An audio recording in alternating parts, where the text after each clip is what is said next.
दिल्ली में 10 नवंबर को जो आतंकवादी धमाका हुआ था वो साजिश पूरी तरीके से अब डिकोड हो रही है। 10 नवंबर को एक वीडियो, उसमें उमर बदरपुर बॉर्डर के टोल प्लाजा से दिल्ली में दाखिल होता हुआ नजर आया। ये वो तस्वीर है, आप देख रहे हैं। बदरपुर बॉर्डर के रास्ते जब उमर फरीदाबाद से दिल्ली दाखिल हुआ उस वक्त की ये तस्वीर।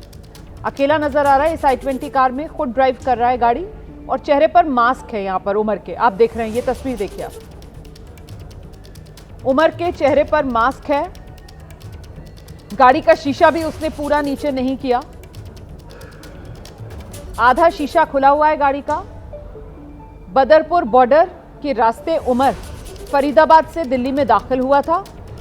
ये 10 नवंबर सुबह का सीसीटीवी फुटेज आप देख रहे हैं, जिस समय बदरपुर बॉर्डर के रास्ते फरीदाबाद से ये डॉक्टर उमर इसी i20 कार में दिल्ली दाखिल हुआ।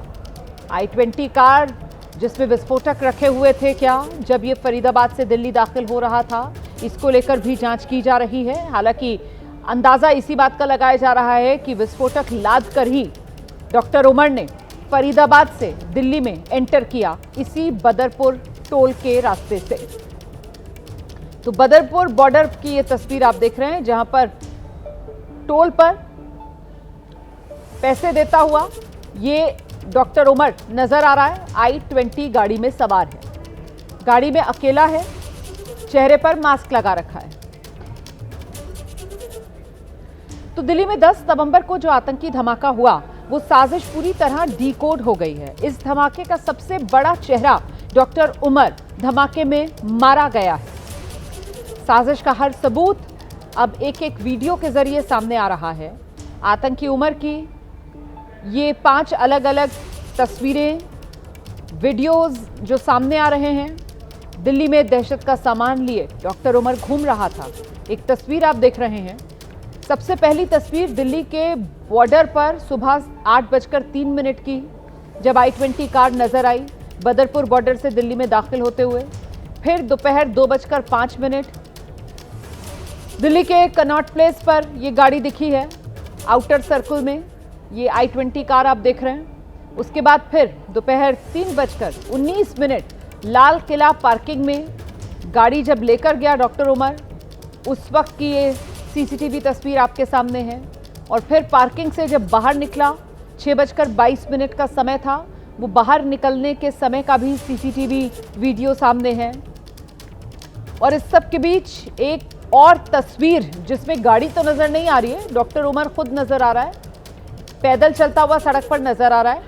ये वीडियो भी सीसीटीवी का ही वीडियो है, डॉक्टर उमर इसमें नजर आ रहा है तुर्कमान गेट इलाके में।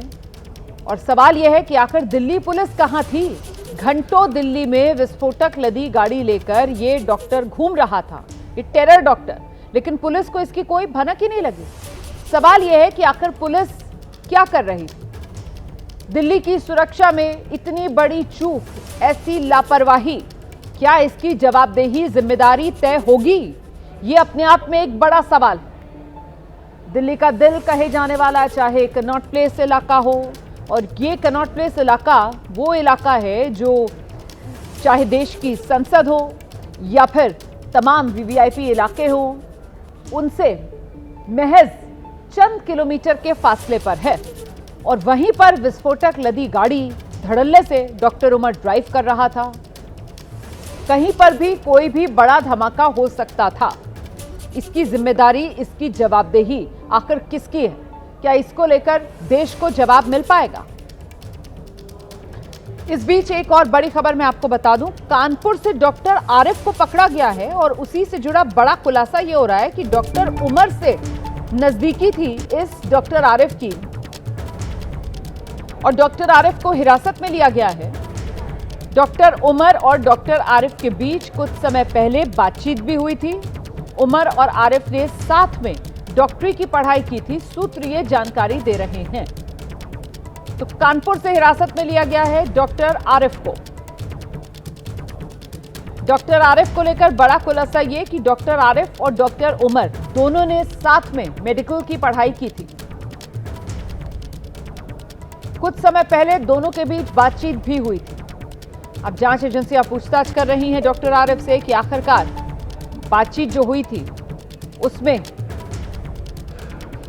क्या उमर की तरफ से कुछ जानकारी दी गई थी डॉक्टर आरिफ को। डॉक्टर आरिफ की क्या भूमिका है, क्या डॉक्टर आरिफ भी इस डॉक्टर्स के टेरर मॉड्यूल, आतंक के डॉक्टर मॉड्यूल का हिस्सा है क्या, इसको लेकर भी पड़ताल की जा रही है। इतना जरूर साफ हो रहा है कि डॉक्टर आरिफ की डॉक्टर उमर से नजदीकी थी, दोनों की अच्छी जान पहचान थी, दोनों ने साथ में मेडिकल की पढ़ाई की थी और कुछ दिन पहले दोनों के बीच बातचीत भी हुई थी।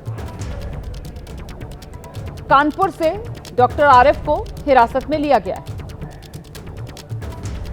डॉक्टर उमर फरीदाबाद में था। डॉक्टर उमर फरीदाबाद की अल-फलाह यूनिवर्सिटी में पढ़ा रहा था और वहां पर उसके साथ डॉक्टर मुजम्मिल भी था।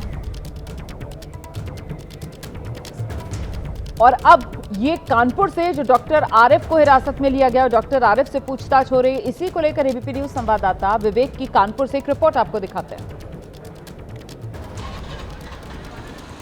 आज से 3 दिन पहले दिल्ली में ब्लास्ट हुआ। लाल किले के पास हुए इस ब्लास्ट में जिस शख्स का नाम निकल के सामने आया वो शख्स था उमर को लेकर के अब जो तमाम तफ्तीश है वो आगे बढ़ रही है और उमर की इस तफ्तीश में उमर से जुड़े जो लोग थे जिनसे उमर की बातचीत हुई थी उसमें एक शख्स की बातचीत निकल के सामने आई जिस आधार पर उसको हिरासत में लिया गया है और ये हिरासत में लिया गया व्यक्ति कानपुर से हिरासत में लिया गया है जो कि कानपुर में कार्डियोलॉजिस्ट के तौर पर काम कर रहा था। ये जो तस्वीर है ये डॉक्टर आरिफ के उस घर की है जो किराए का मकान जहां डॉक्टर आरिफ ने लिया हुआ था और इसी में कुल 6 फ्लैट्स हैं जिसमें एक फ्लैट में डॉक्टर आरिफ जो है वो पिछले 1 महीने से रहता था। डॉक्टर आरिफ को लेकर के बताया जा रहा है कि वो पिछले 1 महीने पहले यहाँ पर आया। हालांकि उसको ले आने वाला जो शख्स था वो डॉक्टर अभिषेक था जो कि उसके साथ ही वो भी कार्डियोलॉजिस्ट था और वो भी उसके साथ उसी अस्पताल में काम कर रहा था। पिछले 3 महीने से डॉक्टर अभिषेक यहाँ पर आकर के रह रहा था और अभिषेक के ही कहने पर मकान मालिक ने डॉक्टर आरिफ को यहाँ पर जो कमरा है वो दिया था।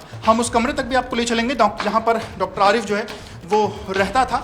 और जब कल शाम को यूपी एटीएस ने उसको हिरासत में लिया है तो वो कानपुर से उसको हिरासत में लेने की जो बात है वो कही गई है और यही जो मकान है, ये जो कमरा है, इसी कमरे में डॉक्टर आरिफ है वो रहता था। और ये जब एजेंसीज पहुंची तो एजेंसीज ने पहले इस कमरे का जो ताला है वो तोड़ा, उसके बाद अंदर गई, जांच पड़ताल किया और जांच पड़ताल के बाद फिर वापस एजेंसीज चली गई। लगभग 20 मिनट एजेंसीज यहाँ पर रहीं। जो मकान मालिक हैं वो भी हमारे साथ हैं। ये बताइए कितने समय पहले यहाँ पर आरिफ आए थे रहने? आरिफ 1 महीना पहले आए थे, अभिषेक जी 3 महीने पहले आए थे। दोनों डॉक्टर हैं? दोनों डॉक्टर हैं कार्डियोलॉजी में। एक ही जगह पे? एक ही जगह पे। किस जगह पे, कौन सी जगह काम करते हैं लोग? कार्डियोलॉजी में। अच्छा। और अब आपको जरा कुछ और तस्वीरें दिखाते हैं। देखिए, पहली कार वो जिसमें लाल किले के सामने धमाका हुआ, सफेद i20 कार जिसे आतंकी उमर चला रहा था। और अब एक और गाड़ी सामने आई है, दूसरी लाल रंग की इको स्पोर्ट कार है जो हरियाणा के खंडावली गांव से जब्त की गई है। पुलिस को संदेह है इस कार में कुछ संदिग्ध हो सकता है। इसके बाद कार की जांच के लिए NSG, bomb disposal squad, CFSL की टीम को मौके पर बुलाया गया। और अब एक और तीसरी गाड़ी है ब्रेजा जो शाहीन के नाम पर खरीदी गई है। हालांकि अभी यह साफ नहीं है कि ये ब्रेजा कार का इस्तेमाल धमाके की साजिश में सक्रिय रूप से हुआ या होना था या नहीं होना था। एजेंसीज ये मानकर चल रही हैं कि यही 3 गाड़ियां इस पूरे नेटवर्क की रीढ़ हैं। एक गाड़ी में विस्फोट हो गया, लेकिन कौन सी गाड़ी से विस्फोटक पहुंचाया गया, गाड़ी को कौन चला रहा था, कौन छिपा रहा था, ये तमाम सवाल हैं अब इन गाड़ियों की जांच से जो जुड़ गए हैं। और इसी को लेकर जांच एजेंसियां अब अपनी तफ्तीश आगे बढ़ा रही हैं। i20 कार तो धमाके में खत्म हो गई, नष्ट हो गई, लेकिन अब ये इको स्पोर्ट कार और वो ब्रेजा कार जिसकी तलाश पुलिस कर रही है, ये महत्वपूर्ण कड़ी इस पूरे जांच में साबित हो सकती है। जिस i20 कार में विस्फोट हुआ, सूत्र बता रहे हैं i20 कार चलाने वाला शख्स कोई और नहीं बल्कि डॉक्टर उमर ही था और इस बात का खुलासा डीएनए जांच की रिपोर्ट से हो गया। जांच एजेंसियों ने डॉक्टर उमर की मां के डीएनए सैंपल लिए। i20 कार से जो हड्डियां मिली थी उससे डीएनए सैंपल्स मैच करवाए गए। पुलिस सूत्रों के मुताबिक डॉक्टर उमर की मां का डीएनए सैंपल्स और कार से लिए गए डीएनए सैंपल्स मैच हो गए हैं। इससे यह साफ है कि कार उमर ही चला रहा था। तो गाड़ी से जो अवशेष मिले थे वही सैंपल के तौर पर लिए गए और वो मैच हो गए हैं डॉक्टर उमर की मां के डीएनए सैंपल से। अब कहने के लिए तो देखिए ये डॉक्टर थे, लेकिन इनके इरादे बेहद खतरनाक थे। देश की राजधानी दिल्ली में बड़े धमाके की साजिश लंबे वक्त से रच रहे थे, जिसे अंजाम देने के लिए उमर मुजम्मिल सेशन ऐप का इस्तेमाल कर रहे थे। इनक्रिप्टेड ऐप ये होता है, इसमें किसी भी यूजर के मोबाइल नंबर की जरूरत नहीं होती है और ना ही चैट का मेटा डेटा सेव होता है। दरअसल ये एक ऐसा ऐप है जो मैसेज को सुरक्षित रखने के लिए इंक्रिप्शन का उपयोग करता है, जिससे उस मैसेज को सिर्फ वही पढ़ सकता है जिसे मैसेज भेजा गया हो। इस ऐप की खासियत यह है कि ये टेक्स्ट, ऑडियो और वीडियो जैसे डेटा को कोड में बदल देता है ताकि हैकर्स या कोई तीसरा पक्ष इसे समझ ना सके। इसी ऐप के जरिए ये दोनों आरोपी अबू उकासा नाम के हैंडलर से बात करते थे, जो तुर्की का वर्चुअल नंबर प्रयोग करता था।